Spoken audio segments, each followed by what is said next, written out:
Hola, buenas tardes maestra, buenos días, tardes, noches, en el momento que lo estoy viendo. Este es nuestro video. En este estaremos abarcando tres distintos temas. Ius Sociologismo, que estará abarcado por mi compañera de Jesús, Quiroz Marisol.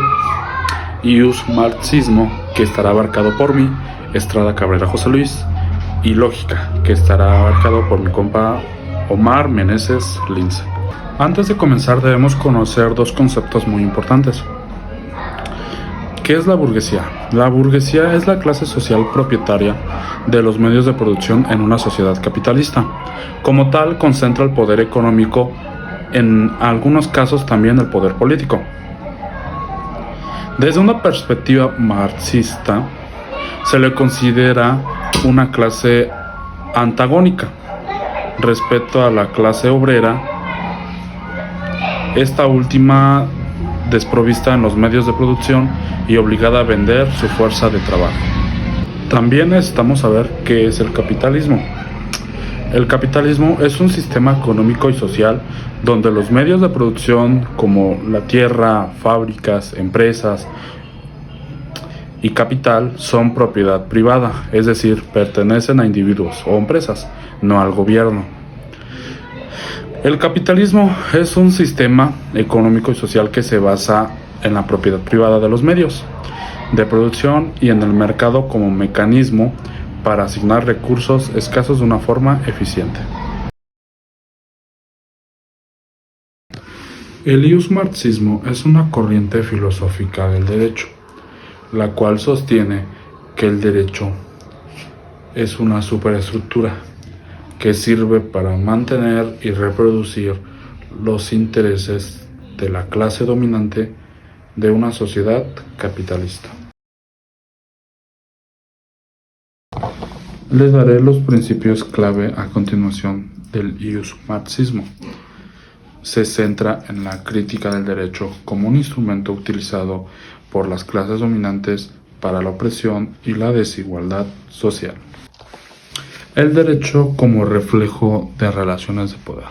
El iusmarxismo sostiene que el derecho no es objetivo ni neutro, sino que refleja las relaciones de poder y lucha en la sociedad. Crítica a la propiedad privada. Se argumenta que la propiedad privada es un instrumento de opresión que permite a los poderosos mantener su control sobre los recursos y la producción. ¿A qué soluciona esto? Que al ser propiedad privada, ellos se encargan de toda la producción, los recursos, el dinero, el previo, todo. Y no le dan aclaraciones, no dan justificaciones, nada. Y poco a poco se van consumiendo, nos van consumiendo más, hasta que llega un punto en el que ya nos quitaron bastante y por el hecho de ser privada no tenemos un control sobre ellos. El iusmarxismo también critica al Estado como un instrumento de opresión que se utiliza para mantener el poder de las élites en lugar de proteger los intereses de la sociedad. ¿A qué soluciona esto? Un ejemplo: las mafias de poder que hay en México actualmente. Actualmente se busca que ya no haya eso. Pero, por ejemplo, los que tienen buenos puestos de jueces, magistrados, uno normalmente, a no ser que tenga palancas, conocidos o familiares, no puede acceder ni alcanzar esos puestos. Necesitas forzosamente tener un conocido, un familiar o palancas para poder tener uno de esos puestos. Y prefieren darse los puestos entre ellos mismos, mafias de poder, en lugar de ver los intereses de la sociedad. Origen del marxismo. El marxismo surgió a mediados del siglo XIX, con la publicación de las primeras obras de Marx y Engels, incluido el manifiesto del Partido Comunista. Sin embargo, El consolido como cuerpo de doctrinas a finales del siglo XIX, cuando las ideas de ambos pensadores alemanes se volvieron populares entre muchos intelectuales socialistas y en algunas organizaciones obreras en distintas partes del mundo. Características del Ius-marxismo. Es a la vez una perspectiva filosófica, una teoría de la historia y un programa político-económico. Se centra en una visión filosófica materialista, promueve el materialismo histórico como modelo para comprender el desarrollo de las sociedades a lo largo de la historia. Interpreta el capitalismo como un sistema de explotación. En este sí me voy a abarcar, en el que la burguesía, propietaria de los medios de producción, explota a la clase obrera, desprovista de los medios de producción. Según el marxismo, la superación del capitalismo es el comunismo. Es un modo de producción basado en la propiedad común de los medios y producción y en la eliminación de clases sociales. Inspiró la formación de organizaciones sindicales, partidos políticos y grupos guerrilleros. Sus antecedentes filosóficos son las obras Ludwig de Feuerbach, 1804 a 1872, y de Georg Wilhelm Friedrich Hegel, 1770 a 1831. Su corpus de pensamiento se compone de varias obras. Conclusiones sobre el Ius-marxismo. El marxismo es una corriente del pensamiento político y filosófico que surgió del siglo XIX, basada en las ideas de Karl Marx y Friedrich Engels, como respuesta crítica al capitalismo y lucha de clases, en el cual busca la erradicación de la burguesía, por así decirlo, por el tema de las propiedades privadas, en el cual para ellos es esclavitud el hecho de que tengamos que trabajar de maneras muy inhumanas a veces y explotados. Mi nombre es Marisol de Jesús Quirós y voy a presentar sobre el Ius-sociologismo. Es una corriente del pensamiento jurídico que sostiene que el derecho nace de la realidad y del comportamiento del conjunto de componentes de la sociedad. Esta corriente se considera parte del realismo jurídico, ya que afirma que los hechos son fundamentales para generar el conjunto de normas que rigen la sociedad. El sociologismo jurídico se va a basar en el comportamiento de los individuos en sociedad, tomándolos como un solo individuo de creadores de las normas que lo rigen de acuerdo al criterio racional y análogo de las situaciones y acontecimientos que ocurren en la sociedad desde un punto de vista histórico. Max Weber dice que el sociologismo jurídico va de acuerdo a la conducta social, la cual es aquella clase de comportamiento humano que se relaciona con el comportamiento de los demás y se orienta hacia él en su propio curso. El realismo jurídico, dentro del realismo jurídico se bifurcan dos grandes corrientes, norteamericana y la escandinava. Además, la Escuela Alemana de Derecho, fundada por Friedrich Schilling, fue responsable de desarrollar una serie de teorías que daban al sociologismo jurídico. Sin embargo, fue el también alemán Rudolf van Ihering quien sentó las bases definitivas de esa corriente de pensamiento. Los sociologistas, como ocurrió con los realistas jurídicos, reaccionaron contra todas las teorías sobre la justicia. Este rechazo se manifestó en la creación de una rama del pensamiento jurídico, que daba más importancia a la realidad social en la que se desarrollaban las leyes que a la propia justicia como concepto abstracto. Así, mientras que los partidarios del derecho natural afirman que la justicia solo deberían de responder al derecho, los sociologistas ponían énfasis en su eficacia al servicio de la sociedad. Sus características son: la construcción social para el sociologismo jurídico. Las personas que componen la sociedad actúan como un todo a la hora de crear las normas legales. Para ello, siguen criterios puramente racionales y tienen en cuenta cómo se han resultado los conflictos a lo largo de la historia. Así, los sociologistas afirman que el derecho tiene su origen en la sociedad y no en individuos particulares. Se trata de una manera de proteger a la propia sociedad y de que continúe existiendo. El derecho parte de la realidad de las diferencias existentes entre las personas y de la jurisprudencia existente. Esto implica que las leyes deben dejar de lado todos los aspectos metafísicos, ya que no pueden estar basadas en otra cosa que en la realidad. Papel de los jueces. Esta rama jurídica sostiene que los elementos principales del derecho se encuentran en los tribunales.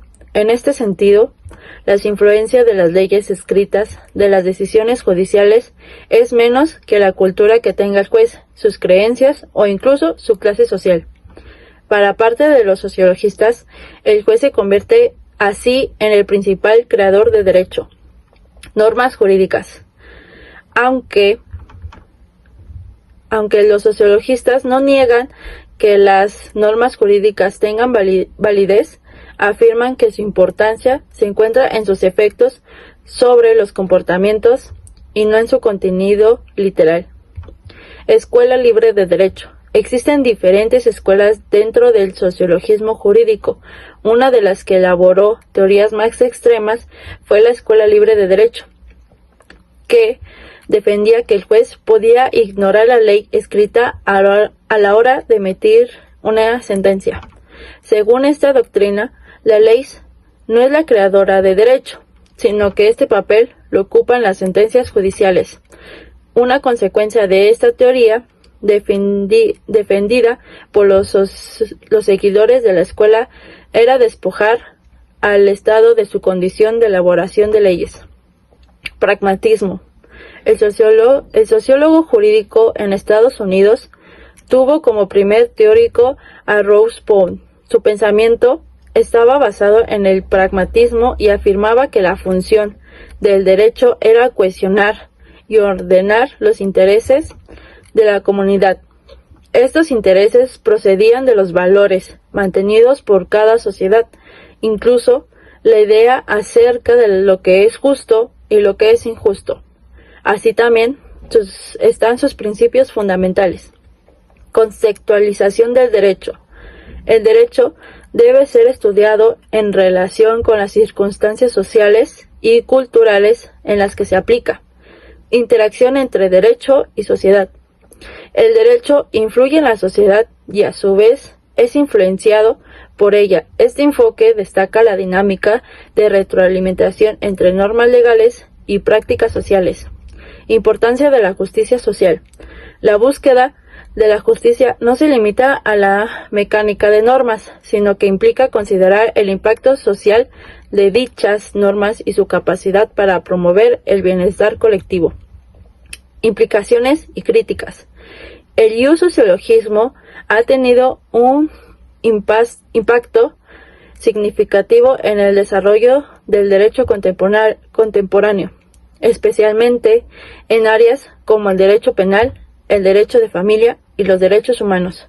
Su enfoque ha permitido una mayor atención a las necesidades sociales y a la justicia, promoviendo reformas legales que buscan responder a problemas sociales reales.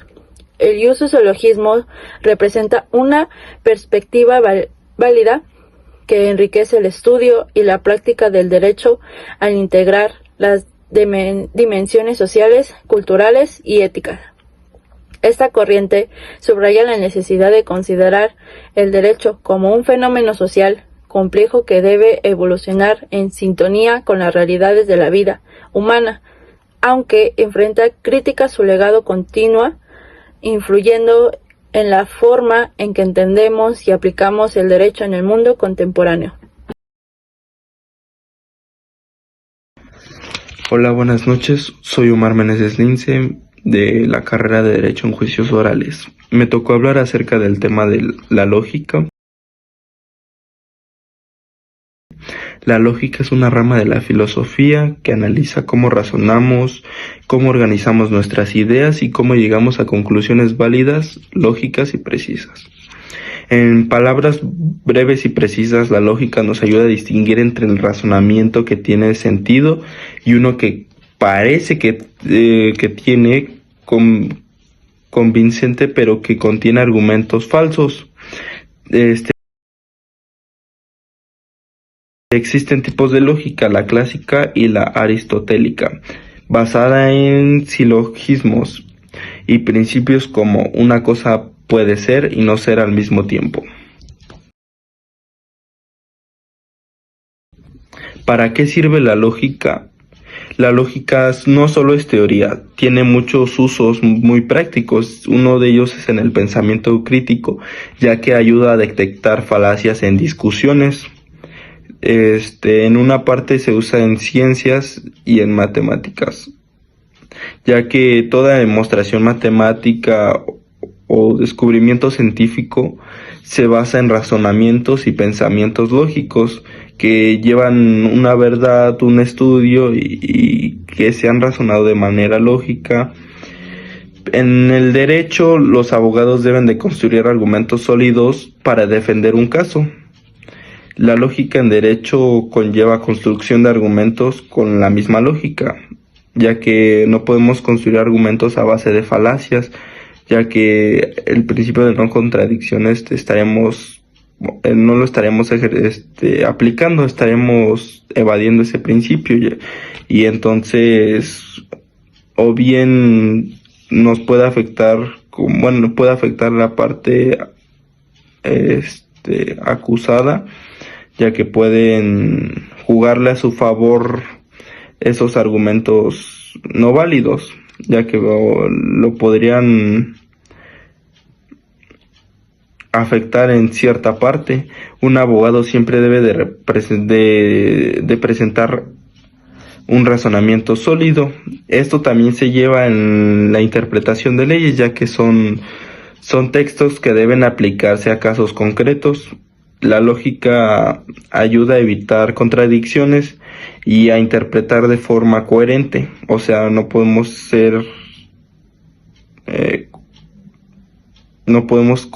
tener contradicciones, ya que estaremos siendo ilógicos.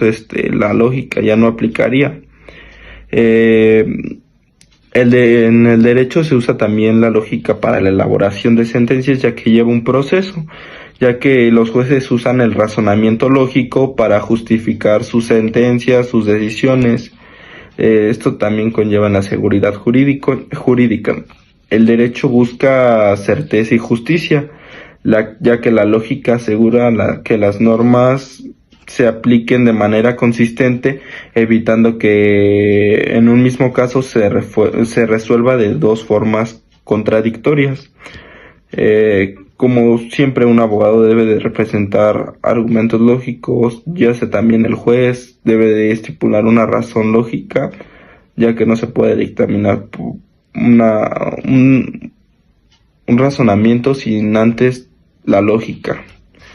La lógica la podemos encontrar muy a menudo en la vida cotidiana, ya que es de manera frecuente la usamos sin pensarlo, ¿no? Un ejemplo podría ser: cada mañana me paro antes de las 8 de la mañana para no llegar tarde al trabajo. Usamos la lógica en una parte para nuestro beneficio, ya que si llegamos tarde al trabajo nos pueden descontar. Entonces nos ayuda la lógica en ese sentido. La lógica es la ciencia del razonamiento correcto. Esta nació con Aristóteles y evolucionó con los matemáticos. Y hoy está en todas partes, desde el derecho hasta en las inteligencias artificiales. Bueno, maestra, esto ha sido nuestro video. Le damos las gracias. El video lo hicimos mis compañeros de Jesús, Quiroz Marisol, Omar Lince y yo, Estrada Cabrera José Luis. Cada uno abarcó distintos temas buscamos información y hicimos el video. Espero le guste, profesora y directivos, si es que da el caso. Somos de la carrera de Derecho, es del grupo 253 y muchas gracias por su atención.